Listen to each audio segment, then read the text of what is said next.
Because Formula One is coming to India for the first time. We're going to host our first race this year in October. Now, what do you think of Formula One moving away from the traditional strongholds, the circuits in Europe, Spa, a lot of these traditional European countries and this thing, and moving into countries like India, Singapore, and into Asia? Is it good for the sport? It is, right? My opinion is no problem. I think it's exciting and I think it's a good idea. Of course, there's many marketing reasons why the Formula One is moving countries like here in India. You have 1.2 billion people, so it makes sense in many ways. But now it's up to you guys over here in India to make the Grand Prix to be one of the best in the calendar. Now, if I could ask you, for a whole generation of us who've grown up watching Formula One on TV, what do you think would be the biggest difference watching a race live? To me, it was just the incredible noise of those engines. Well, it is definitely sound and noise, yes, it is true, but I think it is about the realizing how quick those cars are. Television, yes, they look quick, but when you really see them alive, you understand that way, wow, hey, how these machines can really perform so quick. It's an amazing thing. So that's, I think, what's going to be surprising for many people who goes to see the Grand Prix. Now, away from the track, Mika, you're a brand ambassador for the Drink Responsibly campaign. So what is the one thing that you think that you can tell us to promote drinking responsibly, and what viewers watching the show should do? Well, I've been ambassador for Johnny Walker now for 4 years, and we've been in more than 40 countries spreading news that way, never drink and drive, and I think it has been a great success. And thank you for media following so intensively our program, what we've been doing, and it's a really great thing. And thanks to Johnny Walker for Diageo organizes such a great campaign, because telling the people to make them to understand that way drinking and driving is no way, it's no good idea. Yeah, coming back to Formula One and Formula One racing, what was your favorite circuit to drive in F1 through your F1 career? I think the Monaco was one of the most challenging circuit. Street circuit, obviously. There is no room for mistakes. That was one of the best, in my opinion.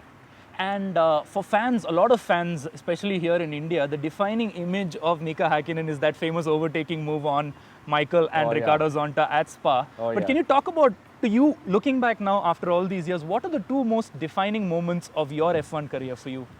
Yeah, I think the winning a Grand Prix, Monaco, was the most exciting result what I ever did.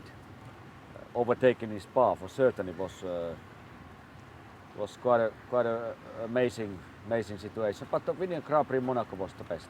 And just one final question now. We've seen in Formula One over the past few years a lot of instances of drivers, good talented drivers, being unable to find the money required to come into a team and to come into a top line team or sustain their Formula One careers. Is this something you ever faced when you were coming into Formula One? The battle to find money and justify your place in a team, or have things changed so much?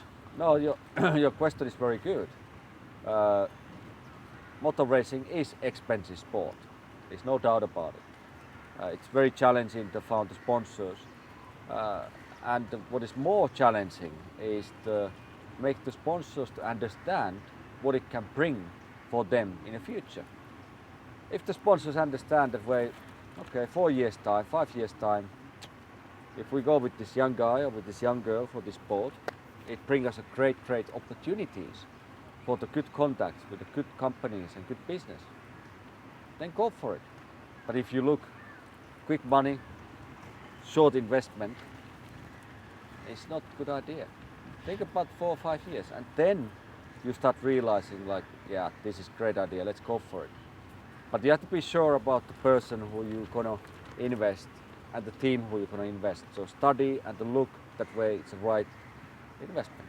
So one final question, looking at the drivers in Formula One this year and over the past few years, who do you think is that young driver who is going to become an icon of his sport over this decade, like you and Michael were of the last decade? Very difficult to say. There's many talented drivers at the moment in Formula One.